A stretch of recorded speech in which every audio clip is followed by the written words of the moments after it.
start with this per tweet from Michael Benson. WBC President Mauricio Suleiman has said they will address the heavyweight mandatory situation after Tyson Fury versus Deontay Wilder 3 on July 24th. Dillian Whyte holds the WBC interim belt, but Suleiman reiterated that there is no current mandatory challenger. The frivolity continues. I don't know what the holdup is because Dillian Whyte reclaimed the interim title in March of this year in his second fight with Alexander Povetkin. By that reckoning, Appointing a mandatory challenger should be easy. naming one at this point should be obvious. I mean, when's the last time that the WBC's heavyweight champion satisfied a mandatory challenger? When's the last time that happened? Even more peculiar is that Tyson Fury has stated that he intends to fight twice in 2021 and may have a keep busy bout if he beats Deontay Wilder injury-free. I'll be looking to fight again this year, 100%, no matter who it is. We'll see who's available. I might take a voluntary title defense. And if it happens that way, Tyson Fury beats Deontay Wilder for the second time, the third to a lot of people, or Wilder does the unthinkable and wins the belt back. For what reason should there be a delay on giving Dillian Whyte his world title shot, his world title opportunity? What's the excuse now? Doesn't make sense. And it seldom ever does when the WBC is involved. And what makes even less sense than how the WBC's running things is Dillian's still paying sanctioning fees for that belt. he's still paying sanctioning fees towards interim status in the hopes that it can be used as a segue for a full-fledged world title shot, a full-fledged world title opportunity.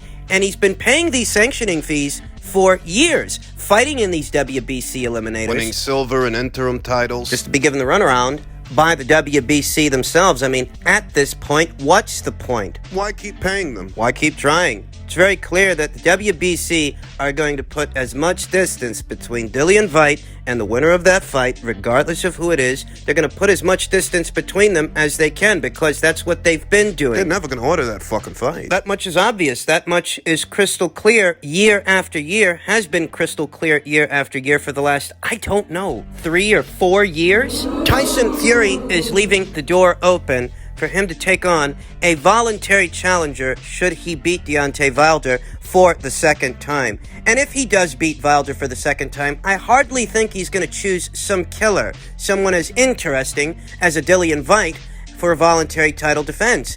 I don't think that Tyson Fury will give Dillian Whyte a title shot willingly. He won't do it. If he won't do it, the WBC's not going to order it, then what's the goddamn point? Why keep paying them? Why keep forking over that cash for a fight that they're never going to order? The whole idea behind climbing up those ranks, fighting in those eliminators, collecting those trinket titles fight by fight, is to, at some point, fight for the full version of the title.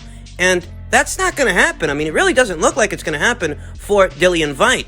And the WBC has exploited the situation long enough. What are you paying them for? Why give them the satisfaction? Why give them your money, your hard-earned dollars, through your blood, your sweat, your tears, so that they can deprive you of the world title opportunity, the world title shot they've been depriving you of, the world title shot that they know you're waiting for? Why continue to play along WBC's fucking game? It really doesn't make sense. They allowed Deontay Wilder plenty of wiggle room, and if he by some chance does the unthinkable, beats Tyson Fury and wins his belt back, they'll allow him that much more wiggle room. Tyson Fury does what a lot of people are expecting him to do, then he'll get the wiggle room they were giving Wilder. One way or another, it all equates to the same thing. They're not going to order that fight. You're paying these guys to give you the runaround. You have to wonder how Dillian Whyte is receiving this news, or has he become indifferent to it altogether? Has he come to expect it? The certainty, the absolution of it all. That in life, 3 things are certain. 3 things remain true.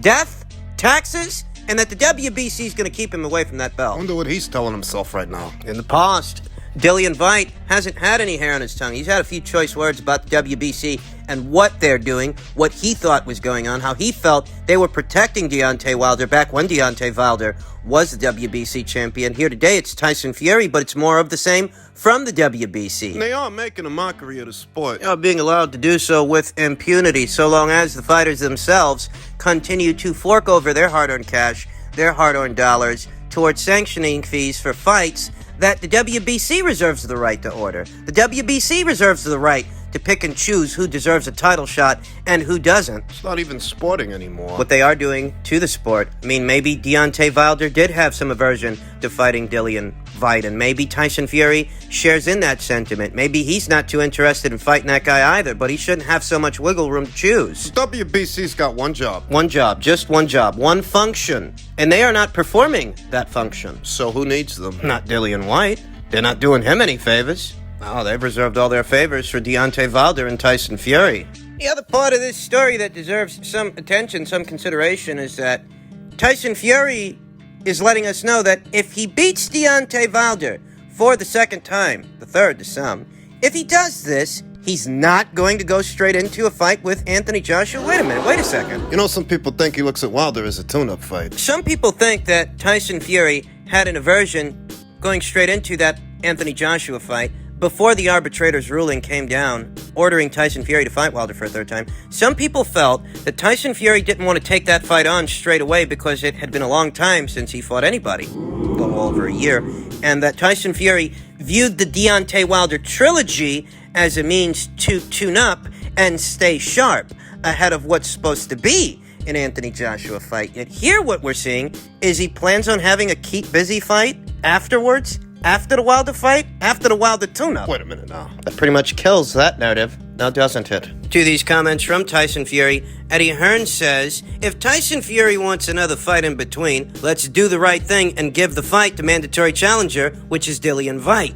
And that's the thing. The WBC, so many words, says that Dillian Whyte is not the mandatory challenger in spite of his interim status. They've no intention of forcing Tyson Fury into that situation, and Tyson Fury himself, he won't stand for ceremony, won't be told what to do. Which is just a fancy way of saying he's an insubordinate. That's just a fancy way of characterizing non-compliance, as he would likely be non-compliant. Would he adhere to the WBC's order after that Wilder fight? That's assuming the WBC even bother to order it. You gotta go through all this to get Fury to fight the guy that Joshua knocked out. You've got to go through all this to get Tyson Fury to adhere to the same expectations, the same obligations that Anthony Joshua has satisfied as a champion.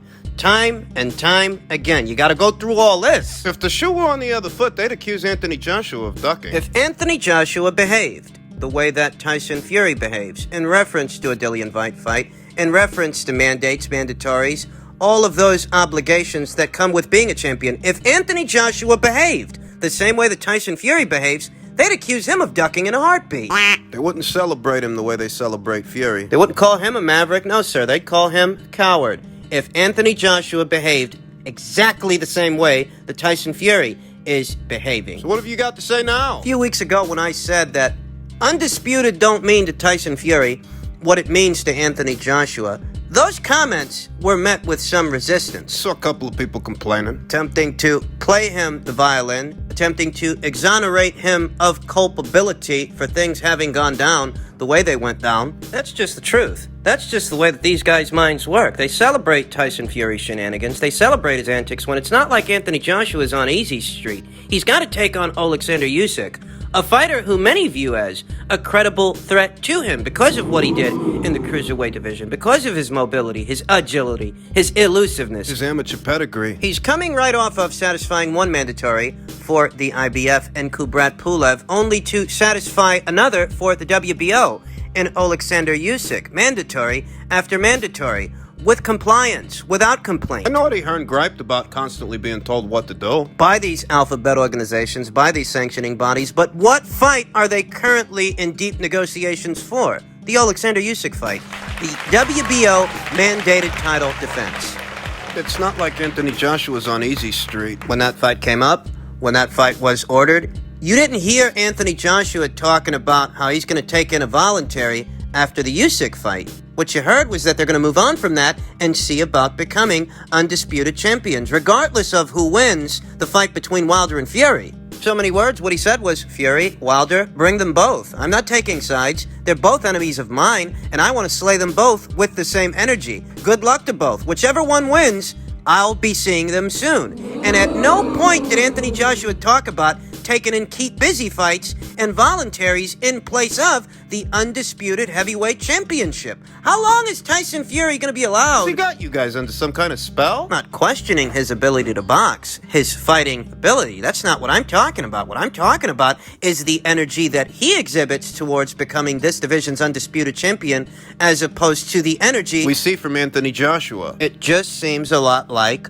one guy wants it more, a lot more than the other. When are you guys going to acknowledge that? The way I look at it, Anthony Joshua is not on easy street with Alexander Usyk, and you know what? Maybe Tyson Fury's not on easy street with Deontay Wilder either. Maybe he's not. But all that means is that they're on an even playing field. It's even terrain. There's a chance Joshua could lose to Alexander Usyk, and there's a chance that Tyson Fury could lose to Deontay Wilder. And I'm not going to split hairs over who stands more of a chance of losing their respective fights out of those two guys. Because it's an even playing field. It's an even playing field for both combatants, for both world champions, and who do you see putting off the undisputed heavyweight title fight? Who do you see talking about taking in voluntaries and keep busy fights? Tyson Fury's supposed to take on Deontay Wilder this month. And over a month later, 2 months later, approximately, Anthony Joshua is supposed to be taking on Alexander Usyk in late September. So why ain't Tyson Fury talking about capping off the year with undisputed? If the shoe were on the other foot, and it were Anthony Joshua entertaining a voluntary title defense, keep busy fight after Alexander Usyk in place of the undisputed heavyweight championship, what would people say? How would people react to those comments if it weren't Tyson Fury saying them? If it were Anthony Joshua instead? Do you think he'd be given the leeway that Tyson Fury's being given? Tyson Fury addressed the claims that he's avoiding Anthony Joshua by saying, "I'm absolutely quaking in my boots for the big bodybuilder. I'm shitting myself because them muscles are terrifying."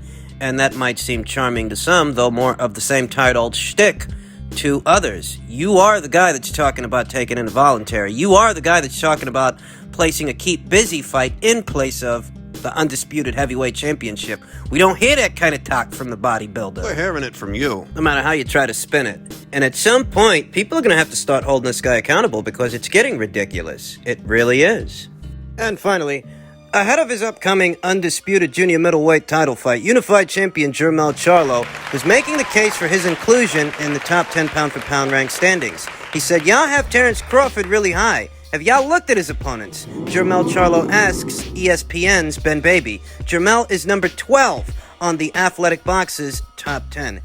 And, you know, I can't reconcile the logic that other people use when they rank fighters on their respective pound-for-pound lists. ESPN, The Athletic Box, Ring Magazine, Box Rec. Transnational. There are so many varying inconsistencies when it comes to pound-for-pound lists by way of popular periodicals that it's very difficult to make sense of it all. I can only explain my own reasoning. I can only explain what hierarchy of thought goes into my own list, the Ring IQ pound-for-pound list, where currently Mell Charlo ranks in at number 9. Mell first emerged on the list last year when he unseated Jason Rosario, unified champion Jason Rosario, and in effect became a unified champion himself, only one belt away from becoming his division's undisputed champion. There aren't a whole lot of anecdotes on the Ring IQ pound-for-pound list. Or opinions, or inconsistencies. The formula that applies to one applies to all. Mell Charlo, who is currently ranked at number 9, would advance ahead of Teofimo Lopez and Juan Francisco Estrada should he emerge the victor in his fight with Brian Castano, because Brian Castano would be the third active reigning world champion that Mell Charlo would have unseated, and this would make Mell Charlo an undisputed champion, like Terrence Crawford, like Josh Taylor. There's no dispute. And no franchise titles to have to worry about to reconcile. I never endorsed franchise status. You know, I could care less about who's got it, and who had a change of heart, and who's changed their position, their stance on the whole goddamn thing, because here at Ring IQ, franchise status is not recognized as an actual title, a world title. There's a reason that Canelo Alvarez, upon his mission to become the super middleweight division's undisputed champion, there's a reason he decided to shoot for the world title. In spite of being the inaugural franchise champion. The very first of its kind. There's a reason he still decided to pick up the world title, world version of the green belt, in order to become an undisputed champion. And it's because he knows, like I know, like you know, in order to become undisputed, you need all the alphabet titles. Franchise designations, they don't even come into it. That's not a part of... It's not a part of that conversation. Mauricio Suleiman can come up with as many creative explanations as he wants to. It's a pointless designation that serves no actual function in the sport of boxing. If you're a world champion, a champion of the world, you are expected to defend your crown, defend your titles. And it just so happens that franchise champions, they don't actually have mandatories. So are you really even a champion? If Jermell beats Bryan and becomes his division's undisputed champion, he'll shoot past Teofimo Lopez because Teofimo Lopez is not in possession of the actual green belt. What he is in possession of is a franchise designation that comes with a belt. He'll land at number 7. Ahead of Teofimo Lopez, who's beaten 2 active reigning world champions to what could be Mell Charlo's 3. Brian Castano, Jason Rosario, and Tony Harrison. So that cookie might crumble. As far as Mell Charlo's inquiry as to why so many people have Terence Crawford ranked as highly as they do, once again, I can't explain, what the Athletic Box does with their pound-for-pound list. I can only explain my own. And, Terence Crawford... he's already done what Mell Charlo is trying to do with Brian Castano. He's already been an undisputed champion, but he's been much more than that. He's been a 2-time lineal champion, 2-time Ring Magazine champion, and a 3-division champion overall, whereas Mell has only been a champion of any kind at one weight in Terence Crawford's 3. So if Terence is ahead of him, far ahead of him, that would be the reason, at least on the Ring IQ pound-for-pound list. Everybody else, who fucking knows? He's beaten 4 active reigning world champions overall. 4 world champions, 4 active ones that were in possession of world titles to Mell Charlo's 2, what could soon be 3. And that is pretty much how we quantify things here at Ring IQ.